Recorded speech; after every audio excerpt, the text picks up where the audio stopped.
अस्सलाम वालेकुम, मैं हूं हमज़ा मुनीर और आप देख रहे हैं YouTube channel H series notes. आज हम जिस टॉपिक के बारे में बात करेंगे एलएलबी पार्ट 5 एडमिनिस्ट्रेटिव लॉ हमारा सब्जेक्ट है और इसमें हमारा टॉपिक है principles of natural justice. Paper में बहुत बार ये क्वेश्चन रिपीट हो चुका है और हर बार तकरीबन ये क्वेश्चन आता है पेपर में, और पहले भी हम लीगल सिस्टम में भी इस कॉन्सेप्ट को पढ़ के आ चुके हैं, नेचुरल जस्टिस के कॉन्सेप्ट को। ठीक है, पर इधर एडमिनिस्ट्रेटिव लॉ में इसको एक डिटेल डिस्कशन करेंगे। आज की डिटेल वीडियो पूरी इस पे होगी। Natural justice is a important concept in the legal system of the world. Natural justice एक इंपॉर्टेंट कॉन्सेप्ट है। It is not possible to define the expression precisely and scientifically. इसको और नेचुरल जस्टिस को कोई डिफ़ाइन करना, कोई expression को define करना प्रिसाइजली कोई इतना ज़्यादा मुश्किल है, इसको एज आप नहीं कर सकते।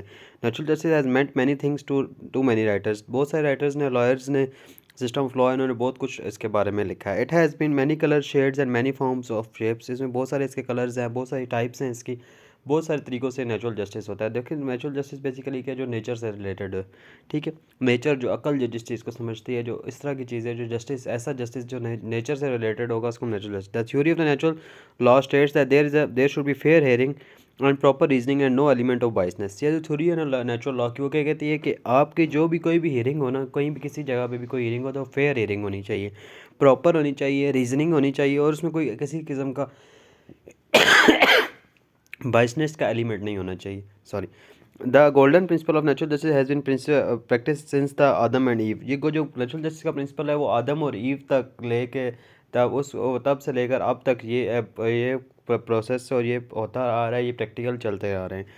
डेरिवेशन अगर हम बात करें, natural justice is drive from expression just natural which in Roman law से निकला है। Natural justice basically natural sense of what is right and wrong. ये बेसिकली राइट एंड रॉन्ग के बारे में, क्या राइट है और क्या रॉन्ग है। Definition of natural justice. The term natural justice expresses a close relationship with the common law and moral principle describing what is right and what is wrong. अब इसमें यही होता है कि what is right and what is wrong, basically ये चीज़ है।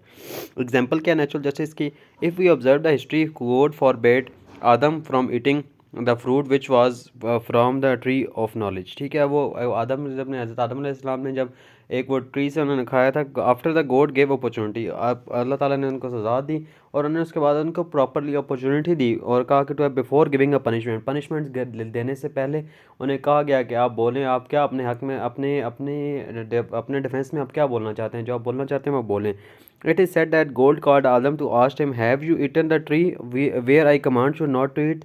तो इसका मतलब है कि अल्लाह ताला हर चीज़ को जानता है, हर चीज़ पे कादिर है। उसके अलावा भी, उसके बाद भी अल्लाह ताला ने उनसे एक बार पूछा। तो इसका मतलब है कि ये नेचुरल जस्टिस का जो प्रिंसिपल है वो तब से चलता आ रहा है, और नेचुरल जस्टिस तब से है। और जो कोई भी, अगर आप किसी को भी सज़ा देने से पहले एक बार आपने उससे पूछना है, एक बार उससे, no one should be condemned unheard, किसी को भी आपने बगैर सुने सज़ा नहीं दे देनी। करेक्टरिस्टिक्स ऑफ नेचुरल जस्टिस के क्या क्या करेक्टरिस्टिक्स हैं आप देखते हैं। नॉन स्टैट्यूटरी करेक्टर जो है, these principle are not created by any legislature. ये किसी लेजिस्लेचर वगैरह ने नहीं बनाए, but they are based on a rule of law, क्योंकि ये रूल ऑफ लॉ पे बेस्ड करते हैं। ये किसी कोई स्टैट्यूटरी किसी जगह पे लिखे हुए नहीं है, पर ये, और ये क्योंकि पर ये rule of natural justice are not embodied rules. ये कोई किसी जगह पे लिखे नहीं हुए, किसी जगह कोडिफाइड नहीं है। It is possible to make an extensive catalogue of such rules, और इस रूल्स को हम एक्सटेंसिव कैटलॉग एक बनाना चाहें तो आप बना सकते हैं। ठीक है, इसका एक्सटेंसिव है, बहुत सारे नेचुरल जस्टिस हैं, नेचुरल जस्टिस के प्रिंसिपल्स हैं, नेचुरल जस्टिस की टाइप्स हैं, नेचुरल जस्टिस के आगे हम देखते हैं। केस लॉ है Swedish cotton mills versus union of state. ठीक है, this principle are meant to an end not an end in themselves. ये प्रिंसिपल्स कहते हैं कि एक एंड के तरीका है। ठीक है, एक एंड तक आपको लेके जा सकता है, पर इसका इस प्रिंसिपल का कोई एंड नहीं है।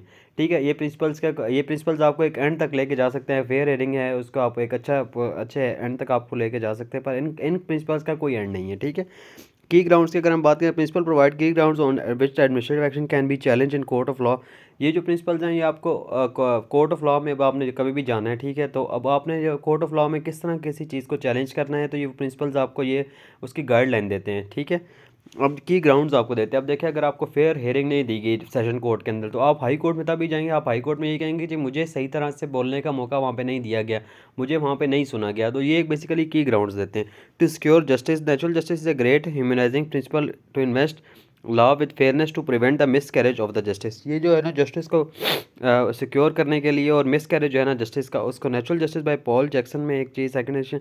This principle are considered as a part of natural law which relates to the administration of justice. वो कहते हैं कि ये जो प्रिंसिपल्स है ना, ये पार्ट ऑफ नेचुरल लॉ है, नेचर से जो लॉ है उसके पार्ट हैं, और ये रिलेट करते हैं एडमिनिस्ट्रेटिव ऑफ जस्टिस से, कि जस्टिस के एडमिनिस्ट्रेशन से इसका इनका ताल्लुक है। Procedural fairness, fairness means good faith, impartially and want of बाइस। ठीक है, अब बेसिकली हम देखते हैं फेयरनेस होती क्या है। फेयरनेस सबसे पहले है, फेयरनेस है गुड फेथ, एक अच्छे तरीके से, इम्पार्शियलिटी, आप कोई पार्शियल ना हो, आप बिल्कुल इम्पार्शियल होकर फैसला करें, और वांट ऑफ बाइस, किसी तरह का कोई बाइस वगैरह आप ना हो। ठीक है, it also means absence of arbitrariness. इसके अंदर कोई आर्बिट्रेरीनेस का मतलब ये है कि आप किसी के साइड ना दे रहे हो, किसी के साथ ना हो, आप बिल्कुल न्यूट्रल होकर फैसला करें। ठीक है, ये नेचुरल जस्टिस का ये करेक्टरिस्टिक्स हैं, ये जो इनके प्रिंसिपल्स हैं। प्रोसीजर फेयरनेस इज इम्प्लाइड, ये राश लाल यादव वर्सेस स्टेट 1994 का एक केस है।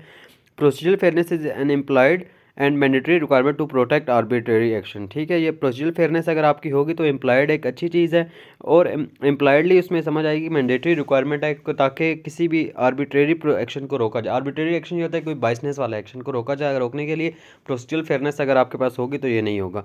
यूनिवर्सल है, principle of natural justice universal in nature है, हर तरह के पूरे यूनिवर्स में इनको माना जाता है। They are commonly applied to the all places and all people, all temporal laws not confirm to them. और जितने भी आपके लॉज हैं वो सारे इनके कन्फर्म होने चाहिए, इनसे कॉन्ट्राडिक्ट ना करते हो। ठीक है, फ्लेक्सिबल और flexibility, principle of natural justice है flexible contact changes from situation to situation. अब जो आपके प्रिंसिपल है, ये फ्लेक्सिबिलिटी है ना, आपके प्रिंसिपल ऑफ नेचुरल जस्टिस है वो फ्लेक्सिबल हैं, और वो टाइम टू टाइम चेंज होते रहते हैं, वो कोई रिजिड नहीं है कि ये यही रहेंगे, कुछ टाइम से टाइम के साथ चेंज होते रहते हैं। Principle of natural justice neither Ebert versus civilian Sullivan. ठीक है, लॉर्ड जस्टिस में इसमें एक उनके रिमार्क्स थे इस केस लॉ में। Principle of natural justice are neither fixed and not prescribe in any code, but they are better known than prescribe and easier proclaim than defined. ठीक है, principle of natural justice are neither fixed, वो कहीं किसी जगह पे fix नहीं है और किसी कोड में कहीं प्रिस्क्राइब नहीं किया गया। They are better known than, they are better उनका ज़रूरी ये है कि उनका आपको उनका पता हो। ठीक है, describe easier to proclaim than defined, और इससे वो उसके कह रहे हैं कि ज़रूरी नहीं कि वो किसी जगह पे लिखे हों, सिर्फ वो किसी को सिर्फ आपको पता हो तो वो ज़्यादा अच्छी चीज़ है। ये ज़रूरी नहीं कि उसका प्रोक्लेमेशन हो, उसको कहीं आपको बार बार बताया जाए कि ये नेचुरल जस्टिस है, नेचुरल जस्टिस है, वो आपके अंदर इस तरह ढल चुके हों कि आपको पता हो उनके बारे में। अडॉप्शन एंड मॉडिफिकेशन, ठीक है, these principles have expanding contents and it is therefore open to courts to develop new principle according to new appropriate cases। और इसको मॉडिफाई अगर करना चाहे कोर्ट्स तो वो कर सकती हैं। ठीक है, ओपन है, ये एक एक्सपेंडिंग कंटेंट होता है इनका, और अप्रोप्रिएट केसेस के मुताबिक जो भी मतलब नेचुरल जस्टिस का वो कोई भी अगर एक नया प्रिंसिपल लेके आना चाहते हैं तो उसमें कह सकते हैं नेचुरल जस्टिस से अकल इस चीज़ को मान रही है कि ये चीज़ होनी चाहिए। ठीक है, अच्छा, अब इसमें जो बेसिक हम लोग डिस्कस करते हैं, तीन तरह के इसमें प्रिंसिपल होते हैं। एक होता है Audi Artem partum.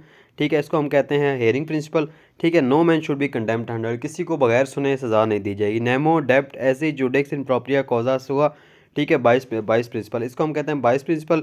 No man should be जज ऑन कॉज। ठीक है, कोई बंदा भी अपने केस में, ये बाइसनेस का बेसिकली है कि कोई बंदा भी किसी रिलेशन की वजह से, किसी भी चीज़ की वजह से बाइस नहीं होगा। ठीक है, speaking order must be reasonable और रैशनल। ठीक है, अब जो स्पीकिंग ऑर्डर्स कोर्ट्स जो ऑर्डर्स पास करती हैं तो ये होना चाहिए कि वो जो ऑर्डर्स होने चाहिए कोर्ट्स के, the party must know why and what are the grounds of the order pass against on favour to him and we will discuss. अब हम इसको ना बारी बारी हम इन चीज़ों को डिस्कस करेंगे। स्पीकिंग ऑर्डर्स बेसिकली जो कोर्ट के ऑर्डर्स होते हैं वो रीजनेबल होने चाहिए, रैशनल होने चाहिए। वो ऐसा किसी नज़र ना आए कि वो इनजस्टिस हो रहा हो उससे, या फिर उससे ऐसा कोई कॉज हो रहा हो को रैशनल नज़र आए कि रीज़नेबल नज़र आए। वो ये ना हो कि वो किसी ऐसे आपको नज़र आए बेतुके ना हो। ठीक है, अच्छा, अब हम लोग बात करते हैं, सबसे पहले हम बारी बारी इसको सारे डिस्कस करेंगे ऑडी आर्टम पार्टम, क्योंकि इनके बारे में पेपर में अलग अलग क्वेश्चन भी आ सकता है। हम इसको एक ही वीडियो में डिस्कस करेंगे ताकि ये आपका ओवरऑल कंप्लीट हो जाए। यह है ऑडी आर्टम पार्टम। ठीक है, no man should be condemned unheard, hear listen to other side, hearing principle. अब इसको बेसिकली हेयरिंग प्रिंसिपल कहते हैं कि आपको दोनों साइडों को सुनना है। ठीक है, उसके सुनने के बाद फैसला करना है, किसी को बगैर सुने आपने सज़ा नहीं देनी। No man should be condemned unheard. The rules mean that hear or listening the other side before taking a decision, decision लेने से पहले दूसरी साइड को सुनना चाहिए। Whenever an action is sought to be taken against a person he should be given a reasonable opportunity to defend him and no adverse action can be taken him before hearing. और इसको सुनने से पहले कोई भी इसके खिलाफ कोई भी फैसला नहीं किया जाएगा। प्रोफेसर डी स्मिथ ने क्या कहा था कि no proposition can be merely clear established that man can incur the loss of liberty, no proposition can be merely clear establish. वो कहते हैं कोई भी जो प्रपोजिशन है वो आपकी इस्टेब्लिश ये चीज़ नहीं करती कि किसी मैन को, किसी बंदे को कोई ऐसा लॉस हो, ठीक है, उसकी लिबर्टी को लॉस हो, उसकी प्रॉपर्टी को लॉस हो, या for an offence by judicial proceeding until he has a fair opportunity of answer and case again। अब किसी बंदे को किसी की प्रॉपर्टी को या उसकी लिबर्टी को आप उसको तब तक नुकसान नहीं दे सकते किसी जुडिशल प्रोसीडिंग के तहत, ठीक है, जब तक आप उसको प्रॉपरली हियरिंग का टाइम नहीं देंगे। जब उसको एक बार सुन ले उसके बाद बेशक आप उसको पनिशमेंट दें। कंपोनेंट्स ऑफ, अब इसके इसके क्या कंपोनेंट्स हैं, एलिमेंट्स क्या हैं ऑडियो आइटम पार्टम के। सबसे पहले है show cause notice. Giving a show cause notice is the first requirement of audio atom partum. The competent authority is under the obligation to serve a reasonable notice to both parties before adjudicatory determination of the rights। अब जब सबसे पहले ये है कि आपने notice देना है, दोनों पार्टीज़ को आपने नोटिस देना है, और नोटिस देने के बाद आपने उनको शो कॉज देना है कि आपने क्यों ऐसा किया। जैसे शो कॉज, आप जब कोई भी आप कोई काम गलत कर रहे हैं तो आप अगर उसके खिलाफ कोई आपने प्रोसीडिंग चलानी है, ठीक है, तो उससे पहले आपने उनको शो कॉज एक नोटिस जारी करना है। शो कॉज का ये है कि वो आके बताएंगे, वो शो करें कि आप उन्होंने ये काम क्यों किया, उसका कॉज शो करें, ठीक है। केवेश को mills limited versus union of India, ठीक है। Notice is required to be clear, unambiguous and if ambiguous and vague it will not be treated as reasonable and proper notice. अब आपका जो नोटिस होना चाहिए वो क्लियर होना चाहिए, उसके अंदर नाम लिखा होना चाहिए, किस कोर्ट में आपने आना है, क्या आपने क्यों किया है क्या नहीं है, क्या मतलब मसला है, मामलात हैं, सारा कुछ उसके अंदर लिखा होना चाहिए। ये नहीं होना चाहिए कि वो अनरीज़नेबल हो। अगर वो अनरीज़नेबल होगा या वो एम्बिगियस होगा तो उसको फिर एक रीज़नेबल और अच्छा नोटिस नहीं माना जाएगा और प्रॉपर नोटिस नहीं होगा और वो ऑडियो आटम पाटम के खिलाफ होगा। Gupta versus union of India, ठीक है। If a notice regarding one charge has been given the person can not be punish for a different charge or where no opportunity of hearing was given. अच्छा, अब एक बंदे को notice एक दिया गया कि यार आपके खिलाफ एक केस आया है, ठीक है, और उसको बताया जाता है कि आपके खिलाफ ये चार्ज है, ठीक है, 500 के तहत। अब वो जब जाता है तो उसको 501 के तहत सज़ा दे दी जाती है। तो अब वो जो 501 के खिलाफ सज़ा दे दी जाएगी वो उसकी नेचुरल जस्टिस के प्रिंसिपल के खिलाफ होगी, क्योंकि उसको नोटिस ही सिर्फ उसका दिया गया था, उसको अपॉर्चुनिटी सिर्फ 500 के तहत दी गई थी, तो 500 तक ही उसको सज़ा दी जा सकती है। अच्छा, अब पहला ये था शो कॉज नोटिस, उसके बाद है reasonable opportunity of hearing. The person is entitled for opportunity of hearing and procedure of hearing must be according to statute और रूल। अब जो भी बंदा हो ना उसको प्रॉपरली हियरिंग का प्रोसेस मिलना चाहिए कि उसको प्रॉपरली सुना जाए, ठीक है, और उसको प्रॉपरली टाइम दिया जाए। Court have held several times and principle of natural justice are presumed to be incorporated in every statute unless otherwise provided. वो कहते हैं कि नेचुरल जस्टिस के प्रिंसिपल हैं उनको हर जगह पे प्रिज्यूम किया जाए, हर स्टैट्यूट में प्रिज्यूम किया जाए, बेशक वो लिखे हुए हैं या नहीं लिखे हुए, ठीक है। Affect of non hearing. अब नॉन हियरिंग के क्या क्या अफेक्ट हो सकते हैं। There are two cases situation, cases where right of hearing has given by statute or cases where the base of hearing is maximum ऑडियो आटम पार्टम। अच्छा, अब कहीं पे स्टैट्यूट नहीं आपको सुनने का, जो स्टैट्यूट आपको होता है ना, जो रूल होता है कोई भी या कोई भी स्टैट्यूट है, उसके अंदर लिखा होता है कि आपने इसके नोटिस देना है और उसके बाद इतने दिनों में सुनना है, ठीक है, ये वो हो सकता है। और कुछ ऐसे जो है ना अफेक्ट ऑफ नॉट हियरिंग में हम देखते हैं कि कुछ इस मैक्सिमम को अप्लाई करते हुए टाइम दिया जाता है, ठीक है। देयर आर सिचुएशन में some of in Pakistani case law, एक Pakistani case law collector Sahiwal versus Mohammad Akhtar 1971 SCMR 681 where giving of notice is provided by the statute itself then failure to give notice is a fatal and can not be cured. अब जहाँ पे आपको statute ने कहा हुआ है कि आपने नोटिस देना है और अगली पार्टी को आपने सुनना है, ठीक है, आपने कहा हुआ है, ठीक है, और स्टैट्यूट जो आपका लॉ है इसने आपको कहा है और आप उसको नहीं करते, ठीक है, तो आपका को होगा वो केस फैटल हो जाएगा और उसकी कोई क्योर नहीं है, उसको आप क्योर नहीं कर सकते, उसके ये नहीं हो सकता। पर अगर कहीं पे ऐसी जगह कोई स्टैट्यूटरी प्रोविजन नहीं दी गई कि आपने नोटिस लाजमी देना है या कुछ भी है, ठीक है, तो या फिर आपने उसको पार्टी को अगली को सुनना है, तो अगर ये ऑडियो आइटम पार्टम का अप्लाई करना था और आपने नहीं किया तो इसको क्योर किया जा सकता है, इस डिफेक्ट को क्योर किया जा सकता है। उसे कहा जा सकता है कि ठीक है आप आएँ, हम आपको सुनते हैं, उसके बाद फैसला करेंगे, ठीक है, तो ये हो सकता है, ठीक है। Conditions of fair hearing, fair hearing में क्या क्या होनी चाहिए, ठीक है। Hearing fair must fulfil right to represent a case through a lawyer और इस चॉइस, ठीक है, लॉयर जो उसकी चॉइस के उसी चॉइस के मुताबिक फेयर हियरिंग देने और चॉइस के देना चाहिए। Right to know evidence against him, और उसके खिलाफ जो एविडेंस आया उसके बारे में उसको जानने का हक देना चाहिए। Punishing order must be speaking, और जो भी उसको ऑर्डर पनिश किया जा रहा है ना उसको बोल के सुनाया जाए, ठीक है। No evidence shall be taken back of party, और कोई भी एविडेंस ऐसा ना लिया जाए जो उसको पार्टी के खिलाफ लिया जाए और पार्टी के जो है ना गैर मौजूदगी में लिया जाए, मतलब पार्टी के सामने सारा एविडेंस जो भी मतलब शहादत होती है वो पार्टी के सामने ली जाए, ठीक है। तो ये हम डिस्कस कर रहे हैं कंडीशन ऑफ फेयर हेयरिंग। अब फेयर हेयरिंग पे हम लोग आ गए, ठीक है। अब सबसे पहले हम बात करते हैं लीगल रिप्रेजेंटेशन, ठीक है। Normally representation is administrative proceeding is not considered as indispensable part of a justice, ठीक है। अब जो रिप्रेजेंटेशन है ना, अब ये जो एडमिनिस्ट्रेटिव आपके मामला होते हैं, जैसे आपके कोई मामला आपके कोई किसी चल रहे हैं इसके अंदर, आपके किसी डिपार्टमेंट के अंदर चल रहे हैं, तो डिपार्टमेंटल इंक्वायरीज वगैरह में एज सच लीगल रिप्रेजेंटेटिव के मामला इतने ज़्यादा नहीं होते, बंदा खुद ही पेश होता है, एज सच वकील पेश नहीं होता उनके साथ, ठीक है। तो वहाँ पे जो है ना वो इस पार्ट ऑफ जस्टिस इसको एज सच नहीं समझते। Further the right of counsel can not be claim as a matter of right unless provided by the statute. पर अगर ये जो जब तक एडमिनिस्ट्रेटिव लॉ में कोई ऐसा वो जो उनके सर्विस लॉज हैं उसमें ऐसी कोई चीज़ नहीं आती कि आपने लीगल रिप्रेजेंटेटिव के थ्रू, तो आप as a matter of right नहीं कह सकते कि जी मैं नहीं पेश होऊंगा, मेरे वकील ही मेरे पेश होगा, ऐसा नहीं कह सकते। Position in Pakistan, some statutes are do not permit appearance of legal practitioner. Civil servant act है, सर्विस ट्रिब्यूनल एक्ट है, सिविल सर्विस अपील रूल्स वगैरह हैं, तो ये जो कुछ एक्ट्स हैं ये कुछ अलाउ नहीं करते। Some statute permit, industrial relation act जो है ना वो परमिट करता है कि आप अपने वकील के थ्रू भी पेश हो सकते हैं, ठीक है। अच्छा, राइट टू नो एविडेंस। अब इसके बाद हम लोग आ गए, every person before the administrative authorities exercising जो power has a right to know the evidence against him. अब कोई भी बंदा जब भी किसी भी एडमिनिस्ट्रेटिव अथॉरिटी कोई भी है या कोई भी अथॉरिटी है वो किसी को अगर सज़ा देने लगी है तो उससे पहले उसको बताएगी कि आपके खिलाफ ये जो है ना आया था, एविडेंस आया और इस एविडेंस के ऊपर हम लोग आपको सज़ा दे रहे हैं। डेकिश एवरी कॉटन मिल्स और कमिश्नर ऑफ इनकम टैक्स, ठीक है। इसमें एक केस है, appellate income tax tribunal did not disclose the information provided to it by department.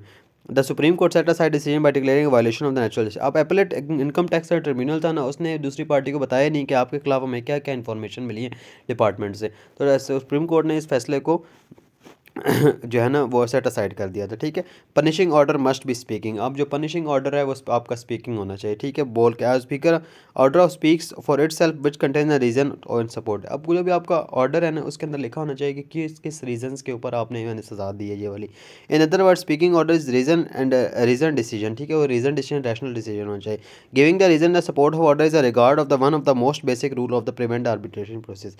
अगर हम एक रीज़न देंगे तो उसके लिए ये होगा, इस रिकॉर्ड में एक बेसिक रूल है और उसको हम आर्बिट्रेरी प्रोसेस से हम लोग अब देखिए जब भी आपने कोई जजमेंट वगैरह कोई ऑर्डर वगैरह देखा होगा उस ऑर्डर में लिखा होता है कि कोर्ट ने इस जजमेंट के ऊपर रिलाई करते हुए फैसला किया, ठीक है, या इन फैक्टर्स को देखते हुए फैसला किया। तो वो इसका मतलब होता है कि वो उन्हीं जजमेंट्स को देखते हुए हमने फैसला किया, ये एविडेंस हैं और इन चीज़ों पे हमने फैसला किया, ठीक है। रहीम तुला वर्सेस स्टेट, ठीक है। A party is entitle to know the grounds of the decision against him, तो जो भी इसके ग्राउंड्स हैं उसको पता होने चाहिए, ठीक है। अब ये इसके जो है ना हियरिंग फेयर हियरिंग कैसे हो सकती है ये हमने अब देख रहे हैं, ठीक है। No evidence set back of party ordinarily in oral hearing the ideal procedure is to take the evidence against a concern party in his presence. Ordinary ये जो है ना ऑरल हियरिंग, आप जो भी हियरिंग आपकी हो रही होती है, ठीक है, उसके अंदर आपका यही होता है कि आप जब भी कोई शहादत आपके एविडेंस हो रहा है तो उसके अंदर दोनों पार्टीज मौजूद हो और पार्टीज के सामने आप शहादत लें, पार्टीज की बैक पे आप कोई शहादत ना लें, ठीक है।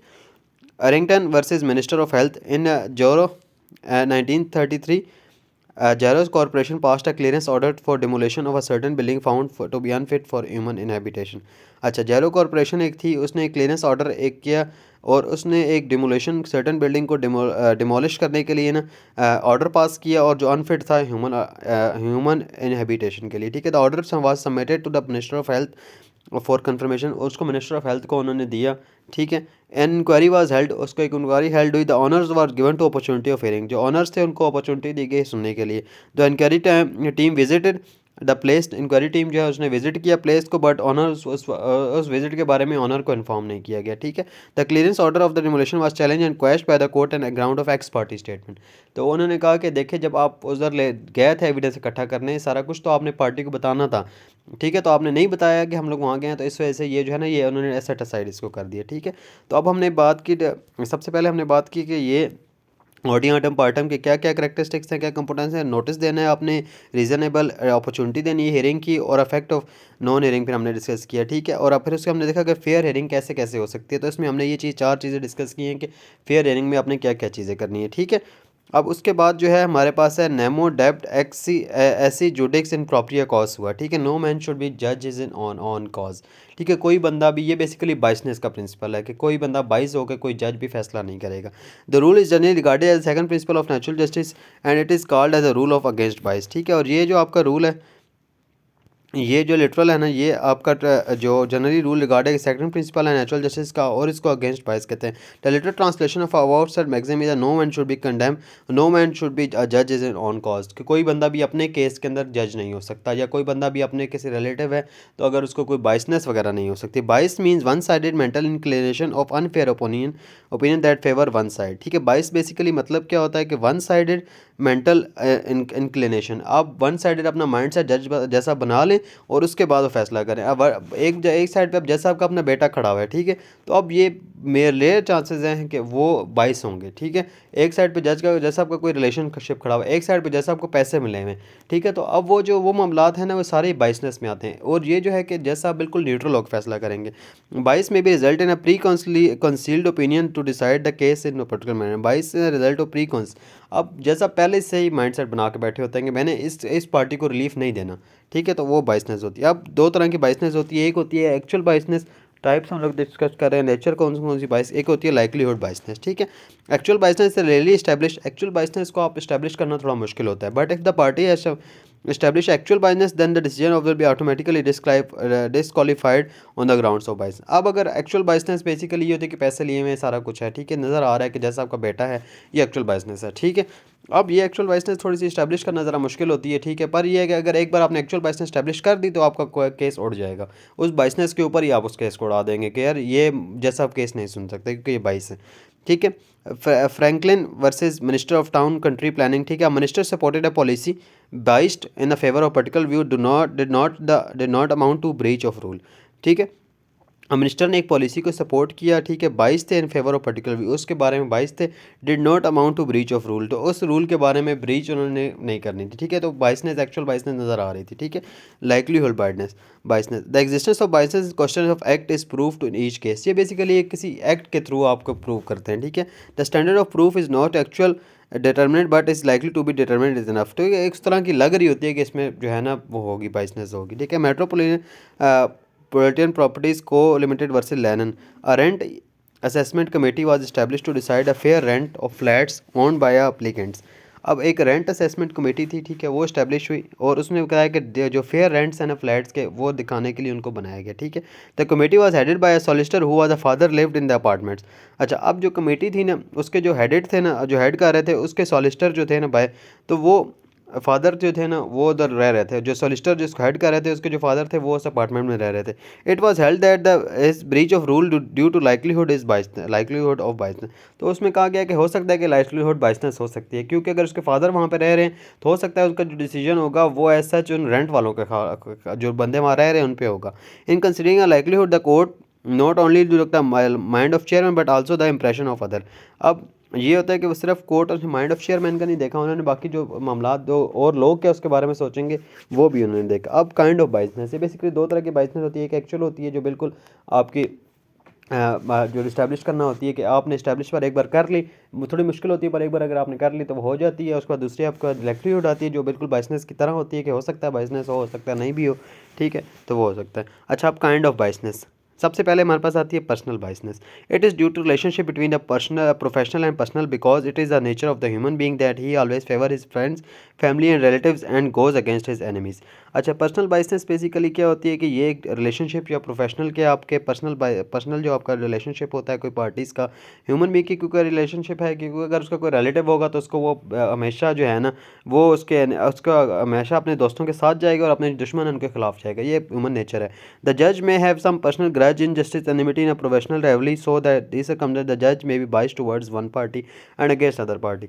हो सकता है जज एक पार्टी के साथ और दूसरे के खिलाफ हो। It arises from certain relationship between them deciding authorities one inclining him unfavourably. Such equations में भी डेवलप इन पर्सनल हो सकती है, प्रोफेशनल हो सकती है, कोई फ्रेंडशिप हो सकती है, कोई हॉस्टिलिटी कोई हो सकती है, कोई इसके काम कर। अभी केस लॉ है AIR 16 1963 Supreme Court once the supreme Court held that a manager can not conduct inquiry against a worker arising from allegation that he has beating the manager. अब मैनेजर को बीट किया गया, ठीक है, और manager ही अब उसकी जो इंक्वायरी है उसी मैनेजर के पास नहीं लगेगी जिसको उसने बीट किया, क्योंकि हो सकता है वो फैसला उसके खिलाफ ही देगा हमेशा, ठीक है। The High Court question the selection of candidate where the son in law was member of the selection committee. High Court ने क्या किया, एक जो है ना क्वेश कर दिया सिलेक्शन को जो कैंडिडेट जो था ना वो सन इन लॉ था, जो बंदा उसको सिलेक्शन कमेटी का मेंबर था उसका, ठीक है। अच्छा, अब ये हमारे पास आ गई पर्सनल बाइस। उसके बाद आती है हमारे प्रिक्यूनरी बाइस। प्रिक्यूनरी आपको पता है नाम से जाहिर हो रही है पैसों वाली, ठीक है, जिसमें आपका कोई पैसों का कोई फाइनेंशियल इंटरेस्ट आपका होता है। Pecuniary bias is any type is a financial interest whether the less or large, ये कोई फाइनेंशियल इंटरेस्ट होता है। It will make ineffective the administrative action and judicial opinion of the union unanimous, ठीक है। The decision will be consider void and if it is result of procurement. अब कोई भी आपका डिसीजन है अगर वो पैसों से कुछ ऐसे से बाइस हो गया, ठीक है, तो वो आपका वाइड हो जाएगा।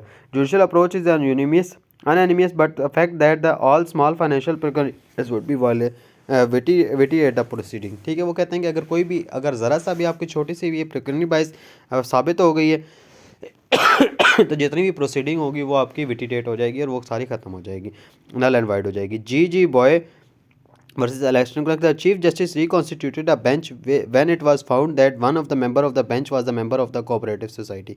अब कोई कोऑपरेटिव सोसाइटी का कोई मैटर आ गया उनके पास, ठीक है, और वो बंदा उसी कोऑपरेटिव सोसाइटी जिसका मैटर सुप्रीम कोर्ट में है उसी का वो जो है ना वो वहाँ पे मेंबर था उसका, ठीक है। तो अब वो जो उसी का कोऑपरेटिव सोसाइटी का मेंबर था तो लाजमी सी बात है कि उसका कोई फाइनेंशियल इंटरेस्ट है वहाँ पे, तो फाइनेंशियल इंटरेस्ट उसका था तो फिर अच्छा द चीफ जस्टिस, अच्छा यहाँ पे द कोर्ट ऑफ, अच्छा आर वर्सेस मुलवी हिल, ठीक है, ये है the court of appeal did not set aside conviction on accuse on a ground that trial जज had shares in a bank where is committed robbery. अब यहाँ पे देखिए वो कह रहे हैं कि देखिए जो प्रिकॉशनरी बाइस अब ये नहीं हो सकती कि अब एक बैंक में बंदे के शेयर्स हैं, ठीक है, तो अब वहाँ पे अगर किसी ने चोरी की है, ठीक है, तो अब वहाँ पे अगर किसी ने चोरी की है तो अब सिर्फ उसके वहाँ पे शेयर्स हैं, तो इसके ऊपर आप उसका फैसले को कलअदम नहीं करार दे सकते या सेट असाइड नहीं करवा सकते, ठीक है, किसी की, ठीक है, कि उस रॉबरी के बारे में। सब्जेक्ट मैटर बाइस, अब वहाँ पे तीसरी बाइस हमारे पास आती है सब्जेक्ट मैटर, जो मैटर है उसके अंदर आपका कोई इंटरेस्ट है, जो भी वहाँ पे प्रॉपर्टी है उसके अंदर कोई इंटरेस्ट है आपका। In this kind deciding officer directly or indirectly subject matter of the case, जो सब्जेक्ट मैटर है केस का उससे है। R versus Deal justice the magistrate was not called disqualified to try the case of cruelty of animal on the ground that he was a member of Royal Society of Prevention of Cruelty of Animals। अब एक magistrate को अगर आप सिर्फ इस बात पे disqualify नहीं कर सकते कि वो उस केस को क्रुएल्टी ऑफ एनिमल्स का जो केस है उसको नहीं सुन सकता, क्या, क्योंकि वो मेंबर है उसका जो प्रिवेंशन करती है सोसाइटी के या उस सोसाइटी के रॉयल सोसाइटी के जो एनिमल्स के ऊपर जुल्म को रोकती है, ठीक है। इस कोर्ट रिफ्यूज द क्वेश्चन मल्टी हार मुरली थार वर्सेस कदम सिंह, ठीक है, ये केस है the court refuse to quash the decision of election tribunal on the ground that the wife of the chairman member of the Congress was whose defeated person. अच्छा, court refuse quash the decision of the election tribunal, court ने election tribunal का decision था उसको quash कर दिया on the ground that wife of the chairman, जो chairman है election commission के, was the member of the Congress whose candidate was defeated, वो अब मेंबर थी, उसकी मेंबर थी इस कांग्रेस की जिसके कैंडिडेट को डिफीट किया गया था, तो उन्होंने इलेक्शन ट्रिब्यूनल के फैसले को वैसे ही उन्होंने क्वेश कर दिया, क्योंकि हो सकता है सब्जेक्ट मैटर में जो भी सब्जेक्ट मैटर है उसमें उसका इंटरेस्ट हो सकता है, क्योंकि वाइफ उसकी वहाँ पे वाइफ उसकी मेंबर है तो वहाँ पे चेयरमैन है, तो वो हो सकता है उसको फ़ायदा तो देगा वो उस पार्टी को, ठीक है। अब डिपार्टमेंटल बाइस और ऑफिशियल बाइस, ठीक है, official bias arise when some general interest of the जज arise as a some departmental policy as a particular subject against some party in education. अब ऑफिशियल बाइस आपकी वो होती है कि कोई भी जज की अराइज होती है जब कोई डिपार्टमेंटल पॉलिसी के बारे में कोई जज का कुछ हो। General interest in subject matter is a case will not disqualify the जज अंटिल और unless he may be direct connection with the litigation. अच्छा, जनरल इंटरेस्ट जब वो सब्जेक्ट मैटर में होता है तो एज सच उसको जो है ना उसी वक्त ही नहीं किया जा सकता या उसको डिस्क्वालीफाई जज को नहीं किया जा सकता जब तक उसका कोई डायरेक्ट उसके साथ कनेक्शन ना निकले, ठीक है। The problem of department wise is the inherent administrative process and if it is not effectively check it is be negate the concept of fairness in administrative policy। अब ऑफिशियल बाइसनेस ये होती है कि department में आपका कोई senior junior के मामला आ जाते हैं, ठीक है। The petitioner challenge the order of the government nationalising the road transport, the secretary of the board was biased in the favor of policy nationalizing the court quashed the decision of the fair hearing was not possible। अच्छा, अब petitioner ने challenge किया एक order of the government का nationalisation करने का, किसको, road transport को, ठीक है, नेशनलाइज करने का, ठीक है। अब जो सेक्रेटरी था ना बोर्ड का वो बाइस था इस फेवर में कि वो पॉलिसी ऑफ नेशनलाइजिंग, वो नेशनलाइजिंग की जो पॉलिसी थी ना उसके लिए बाइस था और वो उसकी फेवर में था, ठीक है। तो अब ये हो सकता है कि कोर्ट ने उसका जो डिसीजन था ना उसको क्वाश कर दिया क्योंकि ऑफिशियल बाइसनेस आ गई, ठीक है, उसका माइंडसेट पहले ही ऐसा था डिपार्टमेंटल की वजह से आ गई, ठीक है। The supreme Court quash the notification of government conferring a power to general manager of the deputy of DSP to inspect vehicle. Supreme Court ने जो है ना एक डिसीजन को क्वैश किया, ठीक है, और नोटिफिकेशन जारी किया कि जो पावर्स थे जनरल मैनेजर को powers they power of general manager on deputy DSP को जनरल मैनेजर के जो पावर्स थी वो डीएसपी को दी गई, ठीक है, और उसको कहा गया कि आप व्हीकल्स को चेक कर। The private bus operator alleges that the DSP है business in rivalry with them. और वो उसने कहा कि वो जो डीएसपी है ना, उनका हमारे बिज़नेस में हमारे के साथ कोई जो बस वाले ड्राइवर्स थे या कुछ भी उनका ऑनर्स, उन्होंने कहा कि हमारा बिज़नेस में कोई डीएसपी के साथ मामला चल रहे हैं, डीएसपी के हमारे कोई राइवलरी है, हमारे में दुश्मनी है। तो the court held that it is conflict of duty and interest and erosion of the public confidence and administrative authorities. तो वो कह सकते हैं कि वो कहते हैं कि इसके दरमियान बाइसनेस आ सकती है। ये ऑपरेटी होती है डिपार्टमेंटल बाइस, कि आप उसको डिपार्टमेंट में आप रहते हुए अपने पर्सनल में आप मामलात आपके राइवलरी है, तो उससे डिपार्टमेंटल में आप अपने वो काम करें, ठीक है। अच्छा, अब ये हमने चीज़ें डिस्कस की जो बाइसनेस के बारे में थी। 4 तरह की बाइस होती है, सब्जेक्ट मैटर बाइस होती है, डिपार्टमेंटल बाइस होती है, ठीक है। उसके बाद प्रिक्यूनरी होती है और हमारे पास आती है जी पर्सनल बाइस, ठीक है। तो अब ये हमने डिस्कस किया। इसके बाद हमारे पास आता है स्पीकिंग ऑर्डर, रैशनल और रीजन रीजन डिसीजन। अब आपके जो speaking another major significant aspect of natural justice requires that speaking order should be reasonable. जो आपके रीजनेबल ऑर्डर्स हैं ना, जो आपके कोर्ट के जो ऑर्डर्स वगैरह आते हैं या कोर्ट के कोई भी ऑर्डर्स हैं, वो आपके एडमिनिस्ट्रेटिव अथॉरिटीज़ के वो रीजनेबल होने चाहिए, वो रैशनल होने चाहिए। It has been established the principle of natural justice, the party has right to know the why matter is decided. और उसको पता होना चाहिए कि मेरे खिलाफ ये फैसला क्यों किया गया, क्या रीजन थी। Supreme Court of Pakistan held that order of past judicially should be speaking orders, ठीक है, जो भी पास होते हैं in Pakistan. Section 24A of general clause act requires that all executive authorities give reason for their orders whenever necessary and appropriate. और कहता है कि जो भी कोई भी बंदा डिसीजन करे वो साथ अपने रीजंस बताए। अच्छा, अब ये हमने तीनों डिस्कस कर लिए, तीनों थे ऑडियो आइटम पार्टम भी हमने डिस्कस कर लिए। अगर डिटेल में आपके पास आ जाता है तो आप उसमें लिख सकते हैं। उसके बाद आपका हमने डिस्कस किया अब ये नेमो वाला भी, जो नो वन जज भी जजेस नॉन कॉज, ये भी अगर आपका अलग आ जाता है आप डिस्कस कर सकते हैं।